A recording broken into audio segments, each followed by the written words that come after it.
Hey, we got a great one for you today. What if you're selling something that disrupts the way the company does them, your customer?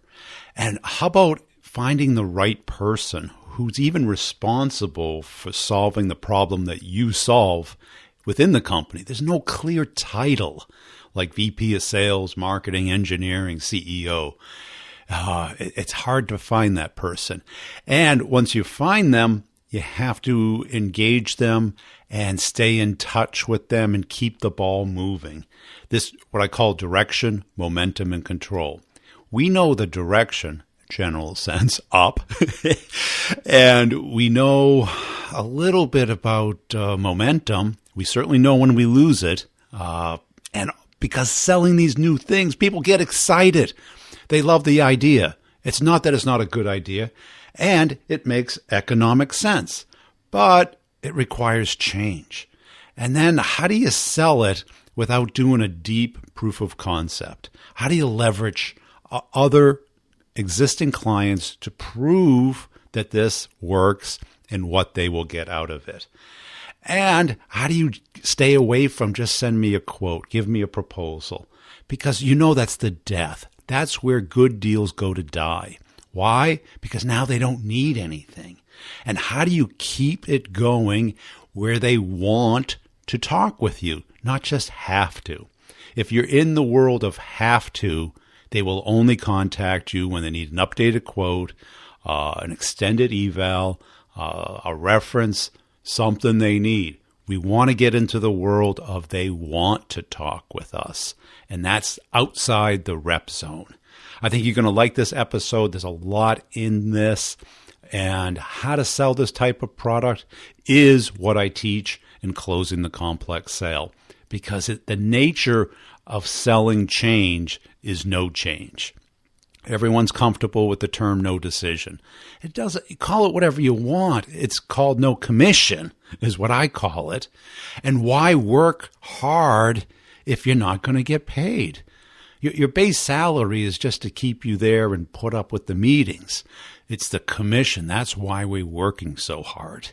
And it's not just the money. Of course, we want to help our customers and we want to grow in our career. But hey, we like to get rewarded for our hard effort as well. Let's get into the interview. Make sure you're checking out our partners over at Co-Video. Video email is a game changer this year. Video changed my business this year. Even more than the previous year and continues to. If you want to see some of my examples of funny videos, I do. Go to YouTube, Brian Burns Sales on YouTube. Maverick Method's the name of the channel. Or follow me on LinkedIn. Ran out of connections, so everyone sends me connection requests. And then they follow up on them, and it's like, I ran out. Okay, just follow. You get the same thing. You can send me emails. My email is in the show notes. Lots of good stuff in the show notes. Audible, you get a free month of Audible. Just check out the coupon code in the show notes. Also, over at Pipedrive, you get 60 days free Pipedrive to check it out. We all need a personal CRM. You know, you're not going to work at the same company the rest of your life, but you could have the same contacts. All those contacts, that's your net worth. And if you leave it at the company when you go, why just spend all that time and money? That's why they're hounding you to put it into Salesforce, is so that when you leave, they don't need you. What you want to do is leave with the investment that you've made. All of that context and contacts. And you might say, oh, I've got LinkedIn. Yeah, but it doesn't have email addresses, doesn't have phone numbers, it doesn't really have context. You decide. It's up to you. Co-Video and Pipedrive. Let's get into the interview. Hey, I'll sum it up and I'll teach you at the very end how I show you in the course how to control this, how to keep the direction, momentum, and control, and prevent you from falling into the classic traps of the B2B sale. Here we go. Hey, Brandon, welcome to the show. As a way of getting started, tell us a little bit about yourself. Hey, Brian. Yeah, thanks for having me. So I am Brandon Fluharty. I'm a strategic seller with LivePerson. We're a technology company based out of New York with global offices around the world. And we are the conversational commerce company. So we help make it easier for brands, really large brands, to communicate with their customers at scale using technology and AI-powered automation. And what's that sale like? Who do you contact within the companies? Who's your ideal customer profile? Yeah, so typically we start with the contact center, and typically brands with high volume of inbound contacts, typically over voice. We know the pains of calling an IVR, press 1 for sales, press 2 for billing, being on hold, taking time out of your day. So as long as that exists, we are going to continue to build our muscle in the contact center. So we typically engage with VP level and above in industries like travel, telecommunications, mobile, and cable companies, financial services like banks. And now we're starting to branch though out into some really unique use cases with using conversational commerce for communicating with quick service restaurant brands, retail brands. So I can actually bypass the web. I can bypass an app that just sits on our phone and takes up empty space and communicate like we're communicating with our own friends and family to ask questions about a product, buy a product, almost have a concierge experience, a shopping experience, and then even rethinking marketing, and obviously rethinking what the customer service and customer care experience is like. So we do typically start in the contact center with, like I said, VP level and above. Typically a CEO or a C-suite would sign off on this type of initiative because of the size of it. It is a full transformation. It's not just a product that they're inserting into their tech stack. This is a full operational transformation, how they fundamentally contact and communicate with their customers at scale. But who owns that contact center? Is it is that easy to find? It's not. Yeah, it's different at every brand, I have to say. I mean, you've got a VP of a contact center. Sometimes you've got someone who is in charge of digital customer experience. Sometimes it's engaging with the mobile app group. So it really does vary from brand to brand. And it doesn't make it easy for our SDR group to sort of just hone in on a persona, lock in on them, do account-based marketing. Yeah, so that title does vary from brand to brand. So they probably find somebody in like customer support, customer sat, and work their way up to see if it's in marketing or sales or some other group. That's right. And typically, what has been successful for me is we do sort of latch on to this concept of a mobilizer, and we find someone who can own it. And it doesn't have to necessarily be the contact center. We just have really good data around where we can immediately improve the CSAT scores. We can improve in decreasing OpEx. And we can increase efficiencies in the contact center. So it's a great starting point, but it doesn't have to be. Yeah. But if we can mobilize all the resources and then paint this vision across, the 9 different stakeholders that we know are involved in these complex deals, if we can align them all, paint a vision across the entire customer journey, that's where we've been really effective, is differentiate ourselves there. Now, when you say transformation, what does that mean? Yeah. So today, when you think about like for the past 30 years, how do you communicate with your favorite brands, whether it's your favorite airline that you're on a plane every week? Well, yeah. I don't know if we can call them favorite, but you know what I'm talking about. Your favorite tax. Yeah, right. Representative. Exactly. Representative. Yeah, it's funny. There are jokes. There are mock videos out there on YouTube. Just talking about how painful that experience is. But when you think of your cable company, when you think of your airline, when you think of your bank, and when you run into an issue, how painful of an experience is that? So for the past 30 years, really nothing has changed. It's built on this idea of a digital fortress. Hey, we don't really want to talk to you because it's expensive. So we built Yes, these make it so walls of hard. like, talk to a robot. You're on the phone for 30 minutes. What happens when you get disconnected? You got to call back in. You get frustrated. In fact, there's a stat out there that 39% of people would rather clean a public toilet than call in and interact with that IVR, that interactive voice recognition on most brands' phone systems. Yeah. So that's based upon this idea of session-based communication, which is extremely expensive, it's extremely inefficient, and it's not what the consumers want. So we actually invented web chat back in the late 90s. LivePerson invented web chat in 1997, and we led that way for 20 plus years. But about 5 years ago, we repivoted into following consumer behavior, which was, hey, we just message each other in our personal lives through SMS and messaging, but brands didn't have that opportunity to communicate and build that personal relationship. So what we do, the transformation is saying, okay, reduce your digital fortress that you've built over the past 30 years. That's going to, take some strategy and time, and move into this concept of communicating with customers on their time, not your time as the brand. Yeah. So that's the education, that's the vision that I have to paint for these really large brands and strategically map out. It's not a selling thing. Everybody believes in this concept. It's helping them to buy this transformation. That's where I essentially come in and help. Yeah, well, let's get into that. Let's say you find somebody that everyone has that pain. How active it is, how prioritized it is, varies, I'm sure. Let's say that you have that initial conversation, it goes well. What's the next step? Yeah. So the initial discovery call goes well. Hey, fully aligned. Yeah, you're right. That is the customer experience that we're seeking. So then we typically get into our sequence of events that we've done really well, kind of organizing on our side.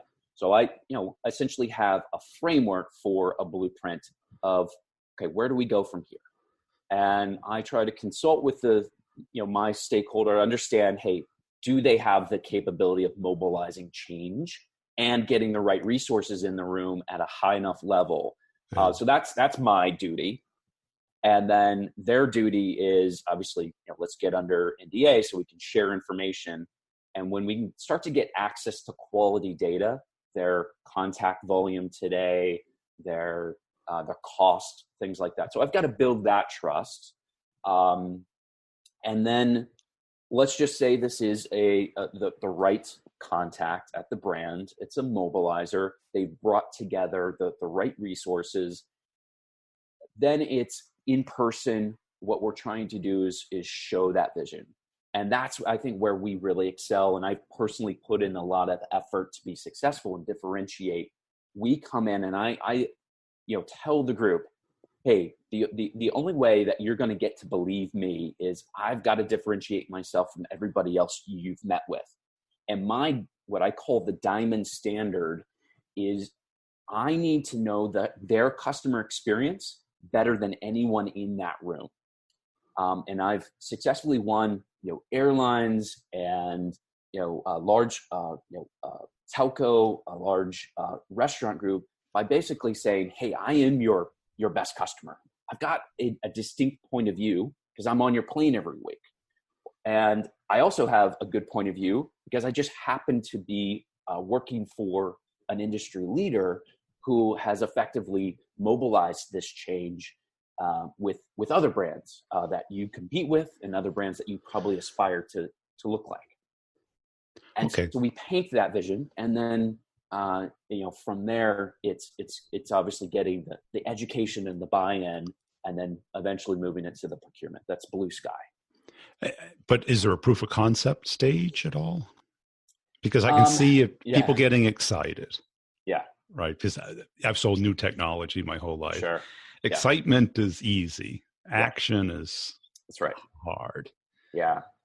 I'll tell you, I've been able to, and I've been fortunate that I've got the resources behind me. This is why I think it's really critical for a salesperson if you are looking to make that jump up. to, hey, what is next? Really do your due diligence to find a company that is almost a crack in the universe, kind of perfect timing of an industry, perfect timing of like their growth. They've got the right resources. So I'm really grateful that LivePerson is this best combination of feeling like a late stage startup in many ways. We're nimble, we're fast, we feel like this cool young tech company, but we're also a public company that's got the resources of a 20-year plus public company. So I've been successful in leveraging those resources to almost show a brand through this sales experience, this really compelling sales experience. They don't need to do a proof of concept. That's always an option. But if we can get them to what we call our executive community events, where they can see firsthand what it's like to be a client. Yeah, that has been a very effective selling tool. If some brands are even open to, our current customers are even open to saying, hey, look at what we've done. Come in and see it for yourself. So you can actually visit a contact center and see this best of breed solution in action.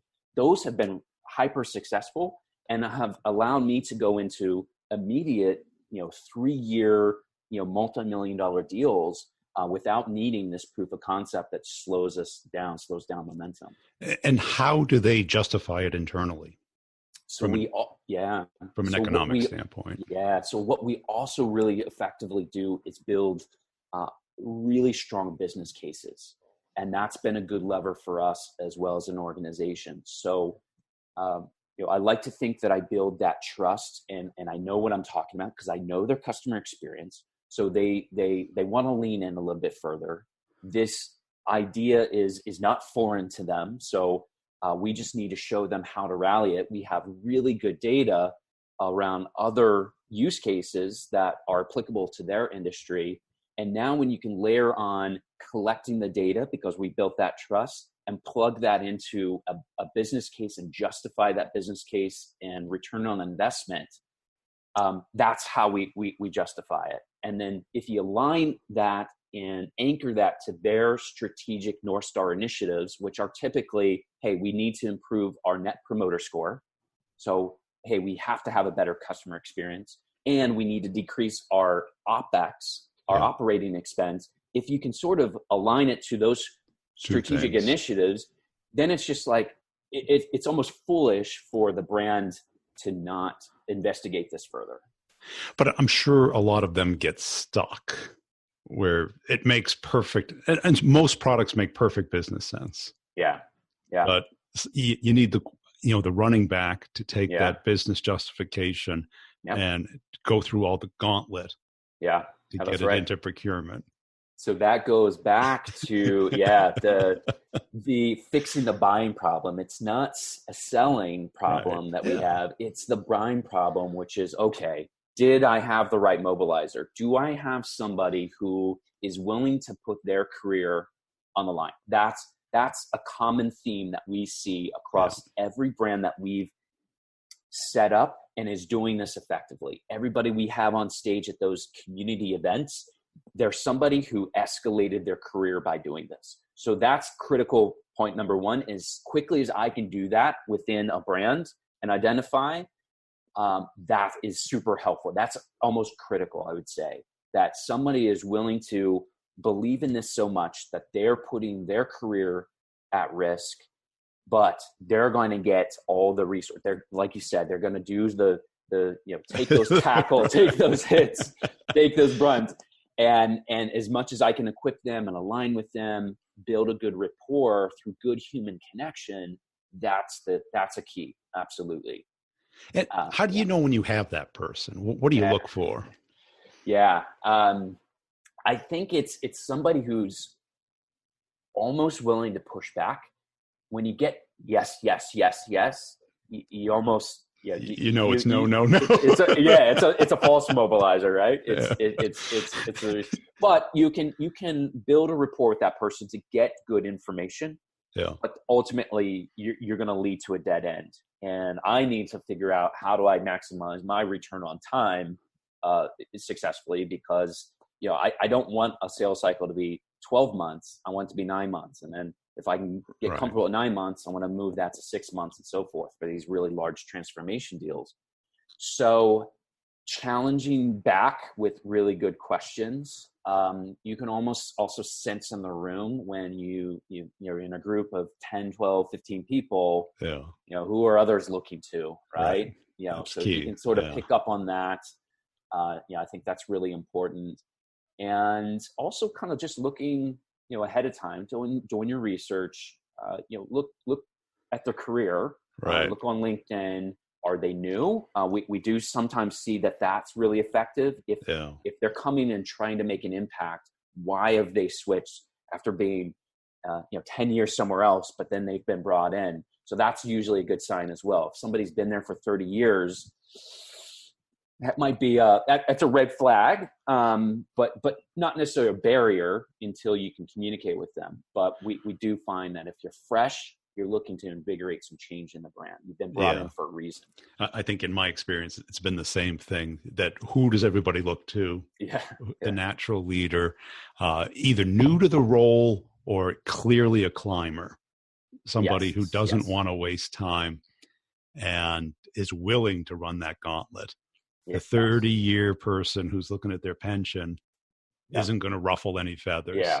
Because if it goes south, right, they know they're affected. Right. They're going to get the benefit or the penalty. Right. But I think that's when you say put that pushback, they want evidence when they're really digging in. Yes. And they want to meet a client and talk to the client. You take the three of you out to dinner. Yes. That magic. Yeah, absolutely. And since you've been doing this a reasonable amount of time to kind of go through a couple of deals, what did you learn along the way? I'm sure you ran, into a waste of time that you were shaking your head like, what the hell did I do that for? I mean, we're starting to put together the pieces, and I've put together some of the pieces. I wish the puzzle was the same at every single brand, but as you know, it's different, right? Every brand has their own little processes and intricacies and hurdles. But finding that person that is the same at every brand. So as quickly as you can identify that true mobilizer of change, that's critical. I have also found that if you can start to peel back, without cost being a barrier to entry, if you can put yourself in the mindset of them, not only their customers, but also how would I need to buy this to be effective? I think that's something that's critical as well. And you got to be really creative. That's just, our pricing is one way. You've got to be flexible in the sense of modeling the way and aligning with how they need to purchase this. And sometimes that could be outcome based. Sometimes it could be just pure, enterprise license agreements. Sometimes it could just be, we're going to pay as you go kind of thing. So you got to suss that out pretty quickly as well, and be really confident in how you talk, and just be someone like a CEO who can kind of just analyze it, effectively from their brand. So that's a second piece, along with identifying the mobilizer quickly. The third thing that I've learned is that you got to give them a taste of what it's going to be like to be a client. And I think we've done a really good job with the sales experience in differentiating ourselves from everybody else they're speaking to. That has become very clear, and that starts to become repeatable. But what we're learning is, because this is new, this idea of conversational commerce, it's still kind of risky. It's like, hey, how do we move commerce from our website and app, or communication over phone and email and social media, that's been proven out, to messaging and using automation and bots along with our human agents. That takes education, and it takes expertise, and it takes experience. So I have to link up really well with our group, our delivery group. And it's not so much the external sale, it's sometimes the internal sale that is really impactful. I found that my biggest deals thus far have been a harder internal sale, not in the sense that anybody's like, no, I don't want to do this. It's just, you got to rally the troops internally because we're a high growth company. Everybody's busy. Yeah. But if you can be respected within the organization, you can partner well with those people who can help you to uncover those hurdles and get over those hurdles. You be the quarterback and find the people who can effectively catch the ball or run the ball, run those plays effectively. That's our role, I think, as good strategic sellers. We've got to work well with our team. That's it, because when you're selling something like this, where it's complex, you need a reason to stay engaged with them. Yeah. Because once they have the business justification proposal, they've seen the demo, they've seen other customers, there has to be a reason they want to talk to you. Yes. Because they're going to be going through that gauntlet, and you got to keep that momentum. You got to have the third, fourth, fifth date. Yes, right? exactly. Yeah. Before you get to the altar. Right? Yeah. Right. You're going to have to meet the parents. You got to build out those steps. That's exactly right. And if you're trying to get straight to marriage without living together a little bit, like, how do you peel back the layer? Like, I'm the one for you. Right. Yeah.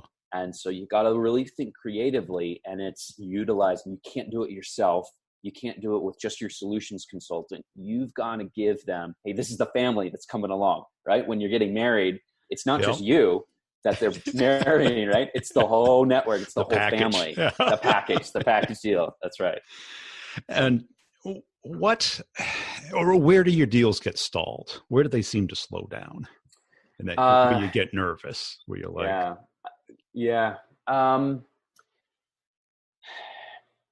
it can always be at sort of the when you talk about a complex deal, they can always stall at the procurement stage and the legal and security, all the traditional areas, right? Things can slow down. So you got to also anticipate that. How do you reduce the barrier to friction? Try to get ahead of things. Security audits, almost offer up, hey, let's do a full site security audit of our systems. Get ahead of it there. Procurement, almost equip the business group. If you can build a good rapport, they're willing to battle through procurement and understand, hey, you've done their job for them, so you can kind of go into the negotiation stage really strong and confident because you know the data. That's key. If you know their data, it's going to be hard for procurement to come back and try to get a lower cost. You know that, hey, you've already built the business case, you've already built the ROI. Don't try to tell me your cost per contact is here when I know it's here. Yeah. And what would you have done differently 2 years ago, that since you're now trained, right? Yeah, right. You're certified. Yeah. That's a really great question. Was it more focus, or that sweet spot where because most people get to the point where they can tell. This is good, that's not so good. Yeah, I would say that anybody going, especially in the technology space, don't dive so deep on the products. Don't. We're an expertise culture, and we do praise. You got to know your stuff, and I do believe in that. But my level of my expertise needs to be focused on client acquisition and getting new logos. So I would say focus on being a good business-minded person. Don't necessarily have to be a solutions consultant if you're a salesperson. Right. Know enough. Know how you're going to affect the business and be confident to speak to that. You don't have to dive so deep that you're 3 months in and you haven't generated any pipeline. Be ready to hit the ground running with opening doors. I think that's super important. Yeah, I think if you can have 3 to 5 great questions to get your counterpart, your champion, your mobilizer to talk. Yeah, exactly.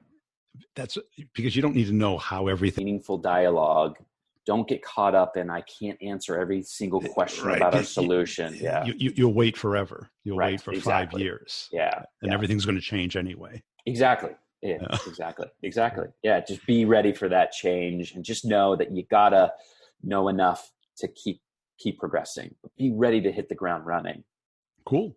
Hey, where can people go to connect with you and follow you? Yeah, so you can find me on Twitter at Brandon Tech Exec, or on LinkedIn. Brandon, last name is Fluharty, Fluharty. Find me on LinkedIn, connect with me there. Love to connect further and engage in further dialogue. Now, what I like out of an interview like this is that we learn that no matter how hot of a product, no matter how well we present it, no matter how much they want it, and that they can afford it, that so many deals go to stall or die. That is the nature. That is the default in the complex sale. It is not, it is the exception that they buy it. And we don't think about that. We think, hey, they love it. It makes sense. Why aren't they buying it? Somebody has to be that running back, has to take that and run the gauntlet. You can try and do it, and I've tried to do it, and you can do it in certain cases, but you usually need somebody there. In this, we call it the challenge, the immobilizer, or the champion, or the maverick, internal maverick. It doesn't matter what you call it. In a lot of cases, you need somebody of that extent where they have a personal win. They're a climber. They're somebody that gets something out of this, not just for the company. They want a feather in their cap. They want a promotion. They want something out of it. And when you find that person, it's hard to build trust with them. But once you have it, you have loyalty. And if you look back at your deals, how many of them got done without this type of person? I'm not talking about repeat business. I'm not talking about building up an account. I'm talking about getting into new accounts. And that's the hard part. And that's where the money is in B2B sales. Anyone can manage an account. Anyone can process an order. Very few people can get into a new account and close a large enterprise-changing deal. But that's where the 7 figures are. I know it's a lot of money, and your bank may call and complain. You might have to pay some taxes, but it's a nice check to get. And that's where we want to be, isn't it? If you're going to work, why not get paid the most for it? Why not play in the big leagues? If you don't, why don't you listen to a sales podcast? There's so much entertainment out there. I hope you're listening to this because you want to become good at it. And how do you become good at anything? You train yourself. Jim Rome said, get a formal education will get you a living. Self-education will get you success. Now, self-education, sure, part of it's listening to a podcast, but the other part is having a structured, systematic way of learning from other people's mistakes. That is the world of genius. Learning from your own mistakes, that's good. Ignoring your mistakes, bad. I got a story for you. When I first moved to a new city, I moved into this apartment, and my apartment door was spring-loaded, meaning it would automatically close, and it would automatically lock. So one day I was out putting the trash down the hall, and I come back and I didn't have my keys with me. I was locked out of my apartment in a new city where I knew nobody, pre-cell phones, and so I had to go down to the front desk, wait around, have somebody come up and unlock me. And guess what? It never happened again. I learned from my mistakes. Now you've heard that. I always had my keys in the same pocket, and I habitually tapped my pocket before I left my apartment. Now, sales and everything in life is like this, meaning that you can learn from other people's mistakes. And when I say mistake, it's kind of a pejorative where it's like a negative thing. A mistake, if you learn from it, is an education. And too many of us look at sales like college, where we go, we take a class, we pass a test, we get a degree, we are now a college graduate. Congratulations. Sales is not like that. You can take the course, you can pass the test, but you still have to perform. That's why you need a systematic way of getting better. Not just knowledge. Knowledge, practice, feedback, reflection, getting it out of your head and now analyze it and become better. That is how you take the 10,000 hours and turn it into 2,000 hours and get the money that you should be getting instead of just the labor. I hear too many people, oh, I know this. Knowing it is nothing. If knowledge was all we needed, everybody would be thin and rich. We all know how to lose weight. It's two elements, exercise and diet. And we all know what's good food and bad food. And we all know we can walk, we can crawl, we can ride a bike, we can do whatever it takes, but we don't do it. And sales, it's not just knowing it, it's doing it and then analyzing how well you did it and did you do it with the right person. That is what I try and teach in the course. I teach you how to get into any account. Start the conversation, get the meeting. If you've heard anything in this podcast, you want to have people want and enjoy speaking and communicating with you, not just have to or forced to. A cold call is a force to. They can hang up, they can lie to you, they can endure your pitch. What if you could connect with people and communicate and they enjoyed speaking with you? That's what the master salespeople do. What you notice is they have conversations with people. They turn into sales opportunities because of the conversation, not because of their charm and personality. That's an element of it.